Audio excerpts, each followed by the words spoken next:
ఓం నారాయణం నమస్కృత్య నరం చైవ నరోత్తమం దేవీం సరస్వతీం వ్యాసం తతో జయముదీరేత్. మహాభారతంలోని ఏ విషయాన్ని చెప్పుకున్నా కానీ నారాయణునికి, నరునికి, భారతికి, వ్యాసుల వారికి నమస్కరించి ప్రారంభించుకుంటాం. ఇది శుభప్రదం. ఎందుకొరకంటే గీతా సందేశం అందుకోవడానికి ఈ విధంగా వారందరికీ కూడా నమస్కరించి ఈ వ్యక్తిత్వ వికాసం కొరకు, మానవుడు దివ్యమానవుడు కావడం కొరకు అనేక విషయాలు తెలుసుకోవడానికి మనం ప్రయత్నం చేద్దాం. ఈ విధంగా భగవద్గీత సందేశాన్ని అందుకోవడం కొరకు సర్వప్రపంచం ఎదురు చూస్తున్నది. ముఖ్యంగా ఎదుగుతూ ఉన్నటువంటి బాలబాలికలు అధ్యయనం, అనుశీలనం, పరిశీలనం చేయాల్సినటువంటి అవసరం ఉంది. ఎందుకంటే మానవుడు దివ్యమానవుడు కావాలి. పశుత్వం నుంచి మానవత్వంలోకి వచ్చినటువంటి మనిషి మానవత్వం నుంచి దివ్యత్వంలోకి వెళ్ళాలంటే తప్పకుండా భగవద్గీత సందేశాన్ని స్వీకరించాల్సిందే, అధ్యయనం చేయాల్సిందే, అనుశీలనం, పరిశీలనం చేయాల్సిందే, అనుభవంలోకి తెచ్చుకోవాల్సిందే, ఆచరణలో పెట్టాల్సిందే. ఇదే గీత ద్వారా మనం తెలుసుకోవాల్సింది. ఈ లోకంలో 84 లక్షల జీవరాశులు ఉన్నాయని వేదాంతులు చెప్తూ ఉంటారు. ఈ 84 లక్షల జీవరాశుల్లో మనిషి ఒక్కనికే నిజానికి మాట ఉంది, ఆలోచన ఉంది. ఆలోచన సర్వజీవులకు ఉండొచ్చు, కానీ మాట ద్వారా తన మనస్సులోని విషయాన్ని అవతలి వారికి చెప్పి వారి ఆలోచనలు కూడా తాను స్వీకరించి ముందుకు నడుస్తాడు మనిషి.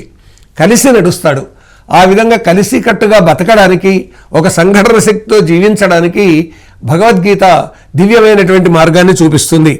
అందుకే ఆదిశంకరులు అంటారు, జంతువునాం నరజన్మ దుర్లభం అని.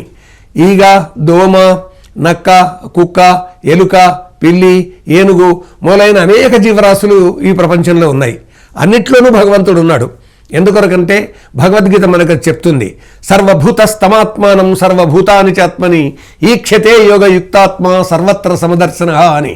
కాబట్టి సర్వ ప్రాణుల్లో కూడా నేనున్నాను అనేటటువంటి ఒక భావన భగవంతుడు మనకు కలిగిస్తున్నాడు ఈ గీత ద్వారా. అందువల్ల నాలో ఉన్నది అదే పరమాత్మ, ఈ ఇతర ప్రాణుల్లో ఉన్నది అదే పరమాత్మ అనేటటువంటి భావన ఎప్పుడైతే ఏర్పడుతుందో అప్పుడు నిజంగా అంతటా భగవంతుడినే చూసే ఒక శక్తి వస్తుంది. కాబట్టి ఆ విధంగా పశుత్వం నుంచి మానవత్వంలోకి మనిషి అడుగుపెట్టడం, మానవత్వం నుంచి దివ్యత్వంలోకి అడుగుపెట్టడం అనేటటువంటిది ఈ పరిణామం రావాల్సినటువంటి అవసరం ఉంది. లేకుంటే మనిషి పశువుగానే ఉంటాడు, ఈ పశువు చేష్టలు చేస్తాడు, కేవలము కడుపు నిండడం చాలు, కోరికలు తీరడం చాలు అనేటటువంటి విధంగా జీవితం కొనసాగించినట్టయితే మనిషికి, జంతువుకు తేడా ఉండదు. అందుకే స్వామి వివేకానందులు అంటారు, మనిషికి 4 శక్తులు అవసరం. పరిపూర్ణ మానవుడు కావాలంటే శారీరక శక్తి కావాలి, మానసిక శక్తి కావాలి, బౌద్ధిక శక్తి కావాలి, ఆధ్యాత్మిక శక్తి కావాలి. ఈ ఆధ్యాత్మిక శక్తితోటే పరిపూర్ణ మానవత్వం అనేటటువంటిది మనిషి సాధించుకోగలుగుతాడు. శారీరక శక్తి ఉంది, కానీ ఆ తర్వాత ఆలోచించే శక్తి లేకపోతే ఈ శారీరక శక్తితోటి తాను ఏవి సాధించాలనుకుంటాడో, ఏ కోరికలు తీర్చుకోవాలనుకుంటాడో ఆ కోరికలు, నైతిక విలువలు కానీ, మానవీయ మూల్యాలు కానీ ఏవి పాటించకుండా కోరికలు తీరితే చాలు అనుకునేటటువంటి విధంగా వ్యవహరిస్తాడు. తర్వాత మానసిక శక్తి, మనస్సు సంఘర్షిస్తుంది, అనేక విషయాలు తెలుసుకోవాలి, ఒకరు చెప్పింది వినాలి, గ్రంథాలు చదవాలి, మంచేమిటో చెడేమిటో తెలుసుకోవాలి. అప్పుడు బౌద్ధిక శక్తి మనిషికి వస్తుంది. అంటే బుద్ధి ఇది సత్యం అనేది నిరూపిస్తుంది. కాబట్టి ఆ బౌద్ధిక శక్తి ద్వారా నడవాలి. కానీ ఆ తర్వాత ఆధ్యాత్మిక శక్తిని తాను పెంపొందించుకోవాలి. ఈ 4వ శక్తి, ఆధ్యాత్మిక శక్తి మనకు భగవద్గీత అందిస్తుంది. వేదాలు, పురాణాలు, భగవద్గీత, యోగ వాసిష్టం, బ్రహ్మసూత్రాలు, ప్రస్థానత్రయాది గ్రంథాలు ఇవన్నీ కూడా మానవునికి దివ్య మానవ తత్వాన్ని బోధిస్తాయి. అదే ఆధ్యాత్మిక శక్తి.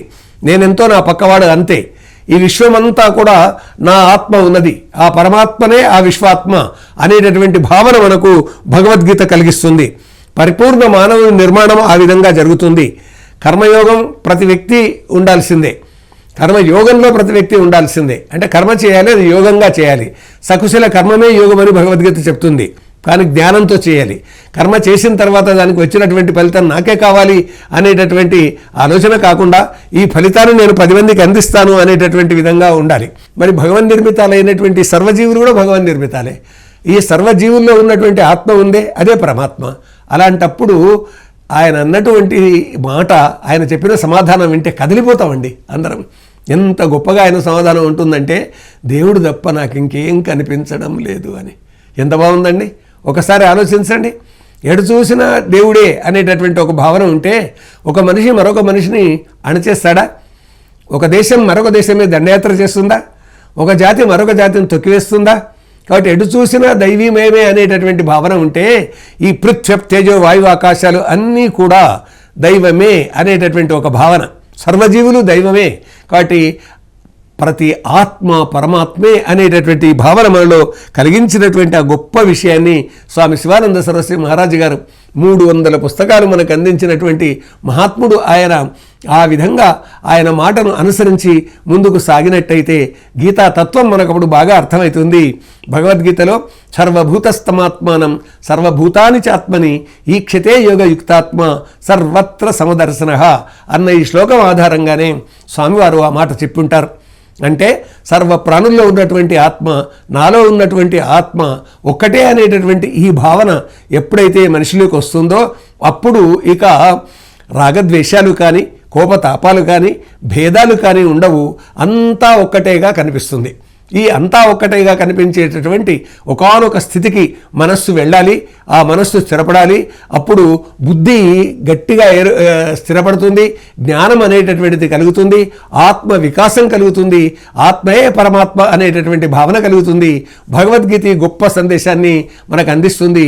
ఆ అందించేటటువంటి సందేశాన్ని స్వీకరించి సర్వ ప్రాణుల్లో ఉన్నటువంటి ఆత్మ, నాలో ఉన్నటువంటి ఆత్మ, నా ఆత్మ సర్వ ప్రాణుల్లో ఉన్నటువంటి ఆత్మ ఒక్కటే అనేటటువంటి ఆలోచన జీవితాన్ని శుభప్రదం చేస్తుంది. అంతేకాదు గీతా సందేశం ఇదే అనేటటువంటి ఒక భావన మనసులో ఎప్పుడైతే నిర్మాణం అవుతుందో తాను అదే భావనతోటి ముందుకు వెళతాడు. ఆ విధంగా జీవితాన్ని పరిపూర్ణంగా తీర్చిదిద్దుకోవాలంటే శారీరక, మానసిక, బౌద్ధిక, ఆధ్యాత్మిక శక్తులను వీటిని సమీకరించుకొని వాటిని మనస్సులోకి తెచ్చుకొని వాటిని తన సొంతం చేసుకొని ముందుకు సాగాల్సినటువంటి అవసరం ఉంది. అప్పుడే భగవద్గీత యొక్క ఈ సందేశం మనకు అర్థమవుతుంది. ఆ సందేశాన్ని పట్టుకొని మనం ముందుకు సాగలుగుతాం. ఈ విధంగా ఈ సందేశాన్ని స్వీకరిద్దామని చెప్తూ ఓం అసతోమా సద్గమయ తమసోమా జ్యోతిర్గమయ మృత్యోర్మా అమృతంగమయ. ఓం శాంతి శాంతి శాంతి.